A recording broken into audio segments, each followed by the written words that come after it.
Good morning, everybody. My name is Clifford Barcliff. I'm an engineer with Veritas. Today we're going to talk about a product that's been around for a few years called Veritas Resiliency Platform.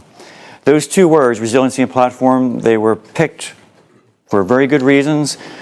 This first part, we're going to discuss some of those reasons because they will help you understand why the product was engineered, how it was engineered, and actually how we actually get things done. So that we're going to give a brief history. We're going to talk about, then jump right into the product. So how the product was developed, how it got to today. We're on a 3.2 release today. So when we see the arc of the product and where it's going. And then after that, hopefully for a majority of the time, we'll actually spend inside a working lab environment. That lab environment consists of sitting in actually an IBM data center. It's one of our providers, or a private cloud, going to AWS, I think AWS West. So it's an actual working product in live clouds. And we'll do two different sections. We'll divide that up. That first section, just showing you the product and how it supports what I talked about previously. And the second part, we'll dive into actually how we do things, how we move bits around. And just to hopefully whet your appetite, it's the thing that customers most like to see because it shows all the automation, all the heavy lifting that we're doing under the covers. The product demo's deceptively simple. Under the covers, we put a lot of work to make that simple appear to the customer. Okay. So, resiliency. That name, that word is thrown around quite a bit. Has been by us, by my peers, my competitors, by my customers. And I want to say how we have defined it. And we've defined it a certain way, and it's been this way for many years, long before this product came into play. A lot of customers think, well, I have replication, I have snapshots, I have data protection, and that's resiliency. And I like to think it's a much bigger picture, a much broader picture, and it's a much more valuable idea to my customer. Again, drives how we design the product. We think about risk management. That's another term people throw around. That's the stuff that happens, you do before bad things happen. Business continuity management tends to be the things you do after bad things happen to make it as efficient as possible. But resiliency is a bit of both. It's about getting the most out of your environment both before and after those bad things happened.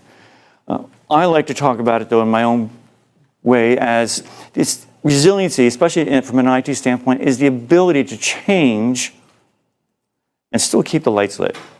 Where the number one cause of downtime, the number one cause of interruptions is not hurricanes and floods and fires. It's somebody doing their day job. So anything a customer can do to limit that is going to drive right to the top line. And we'll talk about today how our customers are using this product to actually drive, not just reduce expenses, but drive productivity. So what makes something resilient? Lots of definitions out there, but from an IT standpoint, these are the kind of things that a resilient enterprise, the shop, how they run. And again, this drove how we built the product. So automating the heck out of everything, orchestrating across different platforms, different moving pieces, having visibility in the environment. If I can't see it, I can't measure it, I don't know what I don't know. Risk management, probably one of the most important things, I think, in any design for resiliency is managing risk. I'll talk more about this in a moment, but today, customers want things that are easy and simple, built in. Having a resiliency solution can't make me less resilient. It can't make me do extra work. It should actually make me do less work. And to come back to that point I mentioned earlier about driving to the top line, it's not about DR. It's about running an efficient enterprise, a more agile enterprise. So the products or solutions or policies and procedures you put in place should have those qualities and attributes. So a little bit of history, because this product doesn't exist in a vacuum. For 2 decades, for any application that a customer had where it was time equals money, trading platforms, EMR systems, utilities, pretty much everything in the financial sector, anything that was online, they needed something that made a promise that gave them seconds from both RTO and RPO. And we owned that space for many, many years. We built products that spanned platforms. So like I said, orchestrate across Linux, Windows, Unix. Take care of orchestrating other people's business like replication, updating and managing network name services. And this was built, though, for what I call the purpose-built platform environment. I build a trading platform, I find hardware that I like, I design and spec that hardware, I install the operating system, you put my bits on, you install the application, and we managed and did everything there was to know about that application and kept it running. And that was just a great state machine and an agent framework. The problem with that, though, today is that's very disruptive. If you remember, I said you buy the hardware, you install the operating system, you install my bits, and then you do the application. We were right in the middle. Very disruptive. Also very hard to retrofit. But back in the day, that's what customers did. They built something purpose-built, and so we had the best state machine and the agent framework to manage it. Not what we have today. So today what we have is when virtualization and both what I call virtualization 1.0 hypervisors and 2.0 cloud, a lot of the need for those types of stateful agent-based frameworks went away because the hardware was gone. Hardware was no longer had to be monitored and managed. It's just the operating system and the app. So people's RTOs and RPOs changed also. They got a little looser because of those technologies. And what we noticed, though, on either side of that time equals money, more and more customers had more and more services that needed resilience. So it wasn't necessarily the money-making thing, but people came 7x24.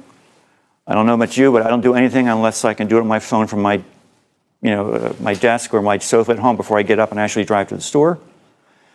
So customers had more and more services that needed those capabilities.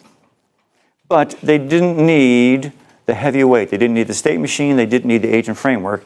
They just needed the automation and the orchestration.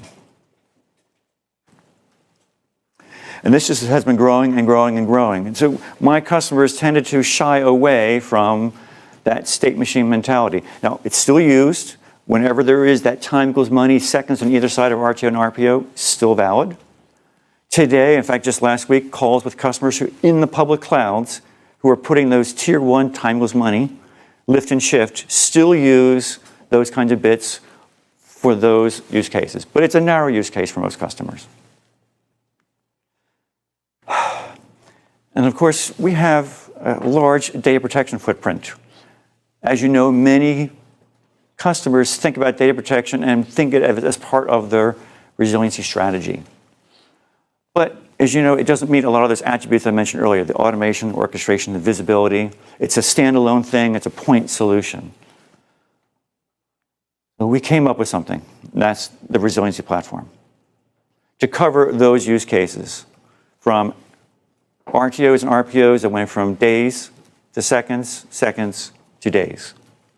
That included taking and sucking in things like old-fashioned state machines where you needed it, but also enabling data protection technologies that could be used for certain tiers of service that made sense. That is how we got to today.